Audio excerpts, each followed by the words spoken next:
Assalamualaikum warahmatullahi wabarakatuh. Mari kita mulai. Bismillahirrahmanirrahim. Apakah seorang anak boleh mendoakan orang tua yang tidak pernah sholat, namun di akhir hayatnya, waktu sakaratul maut, membaca la ilaha illallah? Kalau memang yang disampaikan ini betul adanya, maka boleh didoakan. Di dalam hadis riwayat Ibnu Hibban juz 7 halaman 272, nomor hadis 3004, Nabi kita bersabda, "Lakinu mautakum la ilaha illallah." Talkinkanlah orang yang mau meninggal di antara kalian dengan kalimat la ilaha illallah. Fa innahu man kana akhiru kalimatihi la ilaha illallah indal mauti dakhalal jannah. Karena sesungguhnya apabila akhir ucapan dari seseorang yang mau meninggal itu la ilaha illallah dakhalal jannah, dia akan masuk surga. Yauman minad dahri, satu hari lebih bermanfaat daripada sepanjang hidupnya. Wa in asabahu qabla dzalika ma asabahu, meskipun sebelum itu dia telah melakukan perbuatan apa saja. Namun jika akhir ucapannya ketika sakaratul maut itu la ilaha illallah dakhalal jannah. Oleh karenanya kita dituntunkan oleh Nabi kita untuk mentalkinkan orang-orang yang mau meninggal di antara kita dengan ucapan la ilaha illallah. Bahkan dulu Nabi Muhammad pun juga melakukan demikian terhadap pamannya, yaitu Abu Thalib.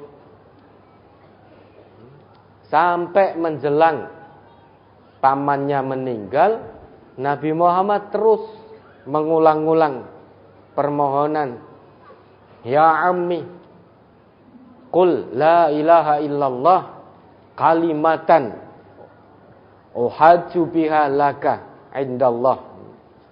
Wahai pamanku, ucapkanlah la ilaha illallah,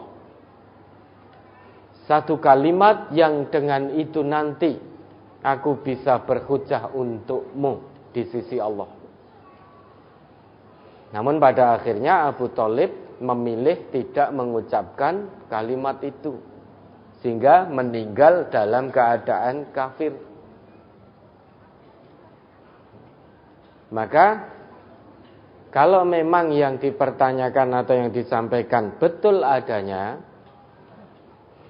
di akhir hayat bisa mengucapkan la ilaha illallah, boleh didoakan. Namun tampaknya sulit. Sepanjang hidup tidak sholat, tiba-tiba pas sakaratul maut kok bisa mengucap la ilaha illallah, itu tampaknya sangat sulit. Yang ada ketika sakaratul maut malah misuh-misuh mungkin, misuh-misuh, tulung-tulung rakaruan. Sulit karena sepanjang hidupnya saja tidak pernah kontak dengan Allah karena tidak sholat. Sedangkan sholat itu interaksi seorang hamba dengan Rabb-nya. Maka bapak ibu jangan kepengin wis nek ngono tak rasa salat, tak pesen ning bojoku ro anakku, kok nek arep mati kon nuntuni la ilaha illallah. Kalau sekarang kita ucapkan la ilaha illallah mudah, karena belum sakaratul maut.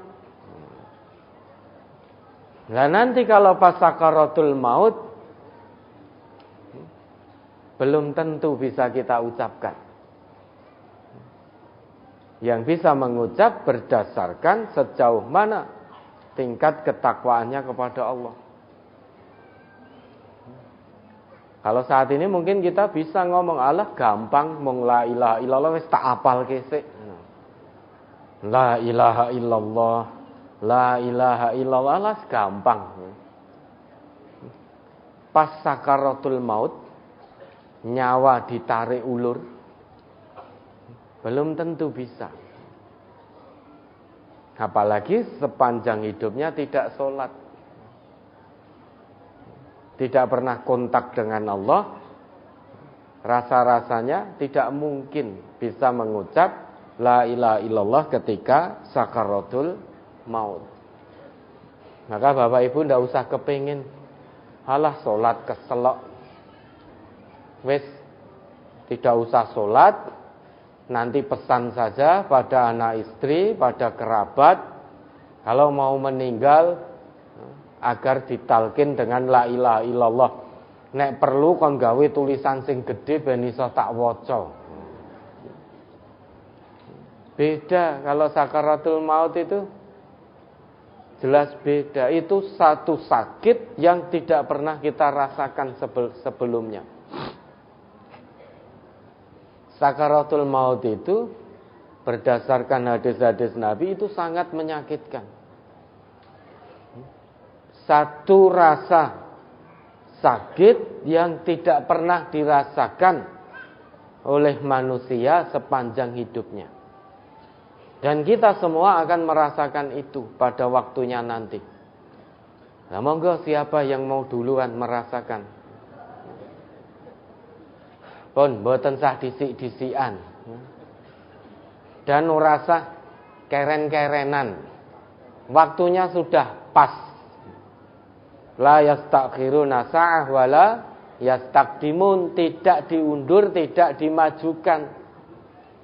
Maka jangan kepingin disik, jangan kepingin carry. Waktunya sudah pas, kita semua akan merasakan satu rasa sakit yang sangat dahsyat saat sakaratul maut. Tidak bisa tidak. Cuma yang membedakan, kalau dia seorang muslim, seorang mukmin, maka ketika sakaratul maut dia akan dihibur oleh malaikat. Cepat nyawanya itu lepasnya cepat. Seperti tumpahnya air dari tempatnya, mengalir begitu cepat. Dan dapat hiburan, ya ayyatuhan nafsul mutmainnah, irji'i ila rabbiki radiyatan mardiyah. Fadkhuli fi ibadi wadkhuli jannati. Sangat sakit tapi seneng gitu loh. Karena akan berpindah menuju kenikmatan, kesenangan yang hakiki, yang abadi. Dan cepat. Lepasnya nyawa itu cepat. Memang sakit tapi seneng. Beda dengan sakaratul mautnya orang-orang pendurhaka. Orang kafir, musyrik, munafik, fasik, itu beda. Itu diibaratkan dalam sabda Nabi itu seperti kita menarik besi yang pinggirnya itu ada lincip-lincipnya itu berada dalam kain wol yang basah. Jadi misalkan ini besi, pinggirnya ini ada lancip-lancipnya mubeng gitu. Dia ditancapkan di kain wol yang basah, kemudian diangkat. Kira-kira kain wolnya itu akan lepas begitu mudahnya atau nyangkut di lancip-lancip tadi. Dia akan nyangkut. Begitu nyangkut, balik ke mana? Dipaksa tarik-tarik meneh gini, bendang ucul gitu. Itu gambarannya. Jadi sakit semakin sakit. Maka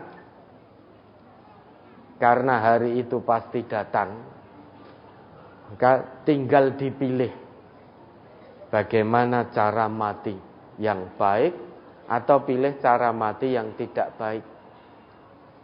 Banyak di antara kita bingung selama ini memikirkan dan mengusahakan bagaimana cara hidup yang baik. Sehingga dari pagi sampai pagi segala daya upaya dan potensi dikerahkan agar mendapat kehidupan yang baik. Tapi banyak di antara kita yang lupa memikirkan cara mati yang baik. Maka mulai pikirkan cara mati yang baik. Jangan hanya memikirkan cara hidup yang baik saja. Tapi mulai pikirkan sejak saat ini bagaimana cara mati yang baik, yang husnul khotimah. Ya, ada lagi?